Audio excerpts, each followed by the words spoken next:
Hi everyone, welcome back to our channel. So far we are finding the inverse Laplace transformations for the given functions using partial fractions. Today I will explain another method to find the inverse Laplace transformation, which is convolution theorem. Okay, see the statement of the given problem. Apply convolution theorem to evaluate L inverse of s square by s square plus 4 into s square plus 9. Whenever convolution theorem is mentioned in the statement, you should use only this theorem. Okay, don't apply partial fractions in this case. Okay, see the solution. Before starting the solution, I will explain the statement of the convolution theorem again. See, suppose L inverse of f of s is equal to f of t and L inverse of g of s is equal to g of t.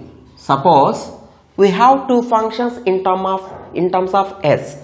One is f of s and another one is g of s, whose inverse Laplace transformations exist finitely, which is f of t and another one is g of t. Then according to convolution theorem, L inverse of product of these both functions, which is f of s into g of s, is equal to integral 0 to t f of u into g of t minus u du. This is the statement of convolution theorem. So to apply convolution theorem, we should require two functions in terms of s. One is represented by f of s and another one is represented by g of s. In this problem, we can select f of s and g of s from the given statement only, from the given problem only.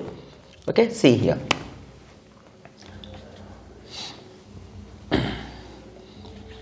We will take f of s and g of s from the given problem as f of s is equal to s by, since in the numerator we have s square, I will take f of s as s square plus first factor in the denominator, which is s square plus 4, and g of s is equal to s by s square plus 4, s square plus second factor, which is 9. Okay, we have to select f of s and g of s from the given problem only, so that the product of these two functions, again given problem, the product of these two functions should become given problem. Okay, don't forget it. Now you can find out L inverse of f of s, which is equal to L inverse of s by s square plus 4 can be written as 2 square. Clearly it is in the form of L inverse of s by s square plus a square, which is cos 2t. You can represent it with the f of t, say. Similarly, find out L inverse of second function, which is g of s. You will get L inverse of s by s square plus 9 can be written as 3 square. You can take, this is cos 3t. You can say g of t. Since both are in the form of L inverse of s by s square plus a square, that's why it is cos 8t. By using this formula, I am getting cos 2t here and cos 3t here. Now write the statement of convolution theorem again here. By convolution theorem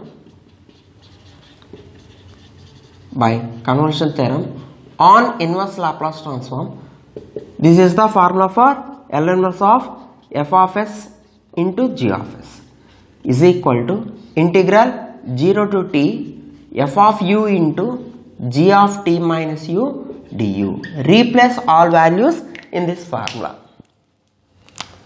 So L inverse of, what is f of s into g of s? S into s.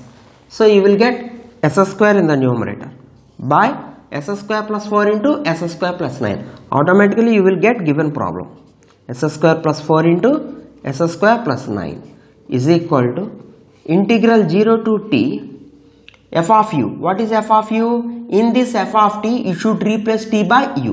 So you will get cos 2u into g of t. g of t minus u. G of t minus u means in this g of t you should replace t is equal to t minus u.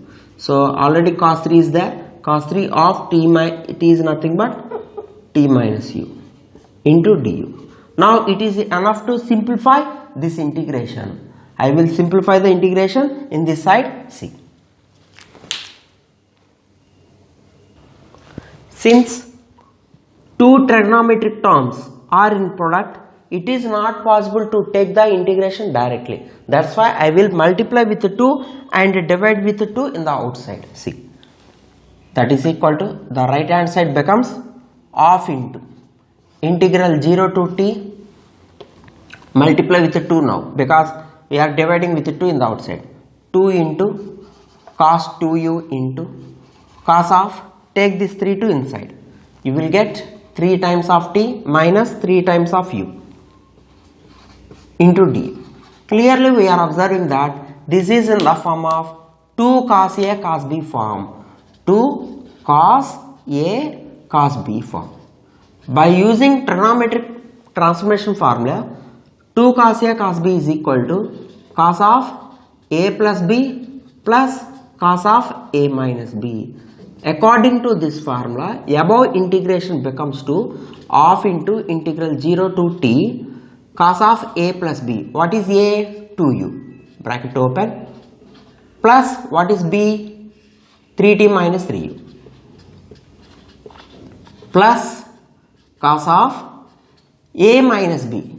So 2u minus 3t minus of minus plus 3u whole into du. Since there are two parts inside the integration, we have to write whole into du.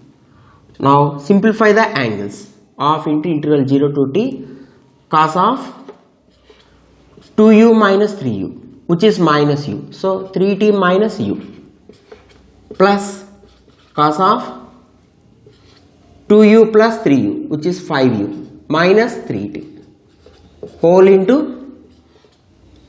du. Okay, now take the integration separately. Half into, what is the integration? Cos t sin t.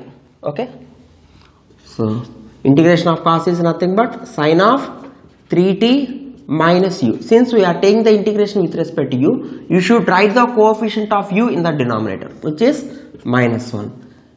In the similar way, integration of cos is sin of 5u minus 3t whole by coefficient of u is 5. So integration is completed. That's why we have to apply the limits now. Since we are taking the integration with respect to u, these are the limits of u. So whenever we have u, first apply the upper limit. Half into minus 1 is there, don't forget it. Sin of 3t minus t. By applying u is equal to upper limit t, you will get 3t minus t, which is t. So sin 2t minus sin 2t whole by minus 1 plus, now again replace u is equal to t in the second part, 5t minus 3t. It would be 2t by 5 minus, apply the lower limit. Already here we have negative sign. Before applying the lower limit, we should write minus sign. So minus of minus plus. Replace u is equal to 0. It would be sin 3t only. Minus, before applying the lower limit, you should write again negative sign. Already plus sign is there. Plus into minus, minus. By replacing u is equal to 0, you will get sin of 0 minus 3t, which is sin of minus 3t. So what is sin of minus 3t? Minus sin 3t. But already in the outside we have negative sign. Minus minus plus. So sin 3t by 5. In the denominator we have 5.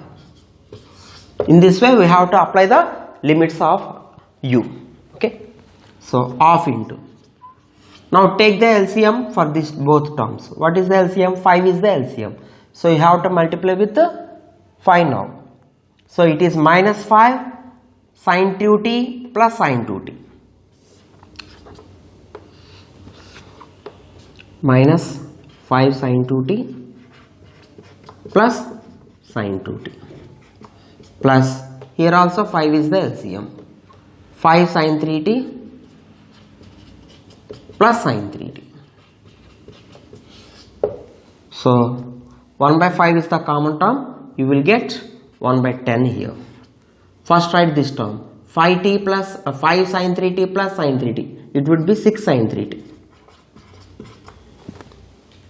Okay, and here you will get minus 5 plus 1. It means that minus 4 sin 2t. And I will write one more term. 2 is the common term. So 2 by 10. It would be again 1 by 5 whole into 3 sin 3t minus 2 sin 2t. This is the required inverse Laplace transformation for the given function. In the next video, I will give another example on convolution theorem. Thank you very much.